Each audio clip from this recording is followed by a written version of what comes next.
Oggi, cari ragazzi, parliamo di un bruco di un lepidottero, la tignola dell'olivo, che ci fa davvero dei danni sui nuovi germogli delle nostre piante.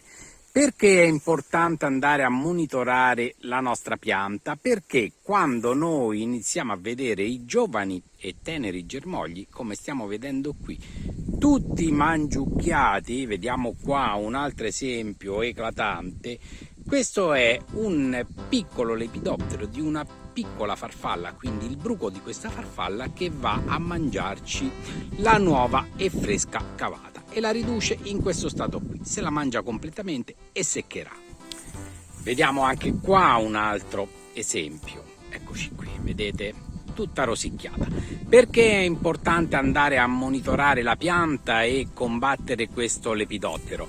Perché ora qui siamo su una piccola pianta giovane, non c'è neanche tanto questo problema. Sulle piante invece in produzione dobbiamo sapere che i giovani e freschi germogli saranno il futuro raccolto dell'anno successivo ed è chiaro che se questo bruco ci mangia le nuove cavate, noi per il prossimo anno non avremo il raccolto. Quindi monitorare la situazione è semplicissimo, basta sempre andare a osservare la parte della chioma esterna, i giovani germogli, e quando iniziamo a vedere che questi giovani germogli, le foglioline iniziano ad essere rosicchiate, possiamo star tranquilli che siamo di fronte a questo piccolo bruco. I trattamenti sono semplicissimi e quelli che vi consiglio sono un paio, al massimo 3.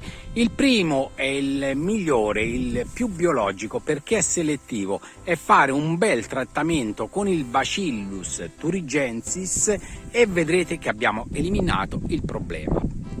Vi sto mettendo qui in alto il video di questo prodotto, per filo e per segno, vedrete come si fa.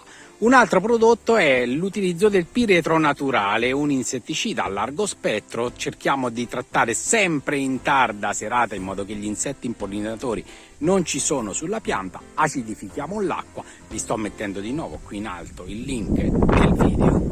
Per chi non ha pezzamenti intensivi come questo qua, che magari ha una sola pianta, possiamo anche provare con il semplice macerato di aglio e peperoncino in modo da tenere lontani questi insetti masticatori. Il video ve lo sto mettendo sempre qui in alto, farà da repellente a questi insetti e vedrete che abbiamo risolto facilmente il problema. Spero che anche questo video veloce vi sia piaciuto, poi mi raccomando, ragazzi, sempre in gamba, un abbraccio a tutti da Pier Giorgio, ciao!